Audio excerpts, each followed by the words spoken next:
Welcome back to Crypto Sutram.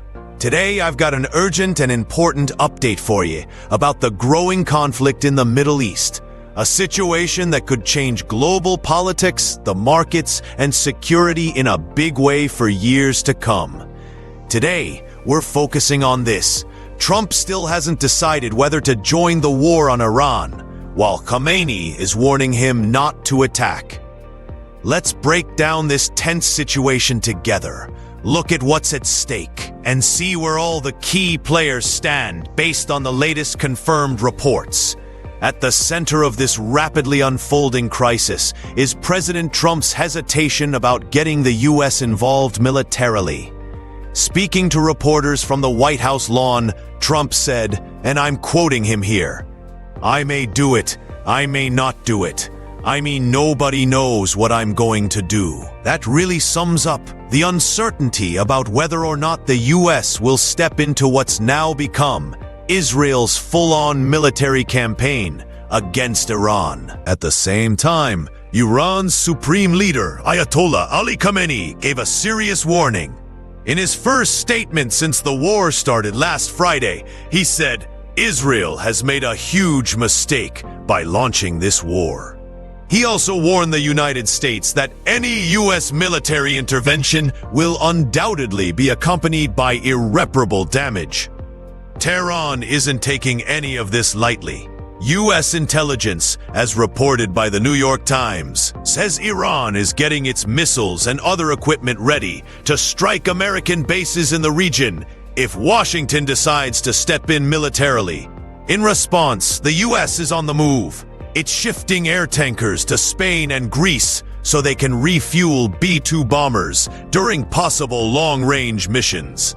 The Pentagon has ordered the USS Nimitz aircraft carrier to leave Singapore and head toward the Middle East, a trip that's expected to take about 5 to 7 days. The USS Carl Vinson is already in position in the Arabian Sea. While the military buildup continues, behind the scenes, diplomacy is working hard. Reports say that Qatar and Oman are trying to help broker a ceasefire. In fact, flight trackers even spotted an Iranian government plane landing in Muscat, Oman, which could be a sign that backdoor talks are happening. What's interesting is that Trump said Iranian officials had reached out to his team asking for a meeting at the White House. But Iran's UN mission quickly shot that down, saying no Iranian official has ever asked to grovel at the gates of the White House. This back and forth really highlights the deep mistrust and the war of words going on alongside the actual fighting. On the diplomatic side, there's at least a small sign of hope. The foreign ministers of the UK, France, and Germany are getting ready to meet with Iran's Deputy Foreign Minister, Abbas Araghchi, in Geneva. The EU's foreign policy chief, Kaja Kallas, will also be part of these talks. So what's on the table? Iran's readiness to scale back or even shut down parts of its nuclear program. And finding a peaceful way out of this crisis. Araghchi made it clear on social media, saying, "We remain committed to diplomacy.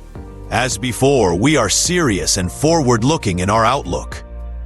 But at the same time, he's refused to meet with Trump's envoy, Steve Witkoff, because the U.S. is still backing Israel's attacks.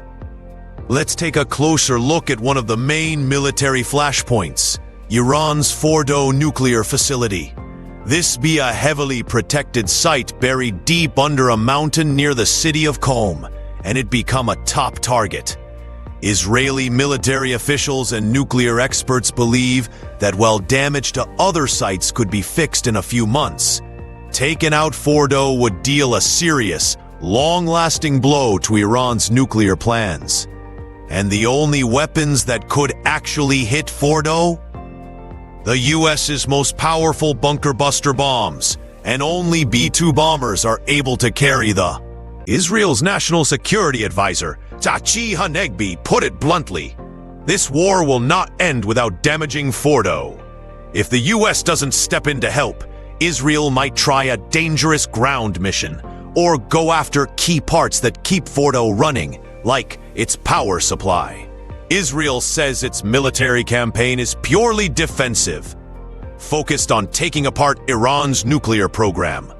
But when you listen to what top Israeli leaders are saying, it's clear they have bigger goals. Prime Minister Netanyahu and several of his ministers have openly said they'd like to see regime change in Iran.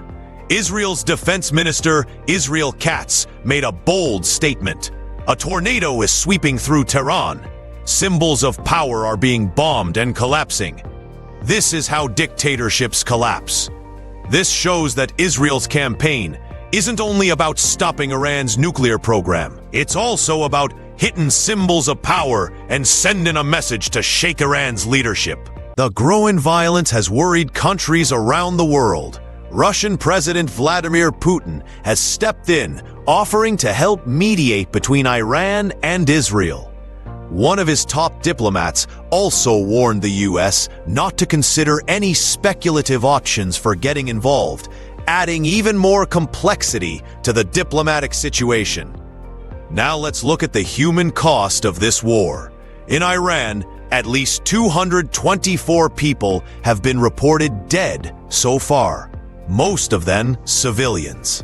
Though that number hasn't been updated for a few days, a US-based group, Human Rights Activists in Iran, puts the death toll even higher, at 585 killed and more than 1,300 injured. On the Israeli side, 24 civilians have been killed by Iranian attacks so far. Iran has launched around 400 missiles at Israel, and Israeli air defenses have managed to intercept about 90% of them. But Israel's defenses are starting to feel the strain. The Wall Street Journal reports that Israel's Arrow interceptor missiles, which are complicated and expensive, are running low. And even though the US is helping out with THAAD systems, F-16 fighter jets, and Navy-launched missiles, there's only so much of that support to go around. Meanwhile, despite Israel's focused attacks on its missile launch systems, Iran still has a large part of its estimated 2,000 missiles ready to use. That's the full update on this critical situation for today. We'll keep watching it closely and bring ye new updates as they come in. If ye found this breakdown useful, please like, share, and subscribe. It really helps us keep bringing ye the latest and most detailed reports on major events around the world. Until next time, stay informed and stay safe. Arr!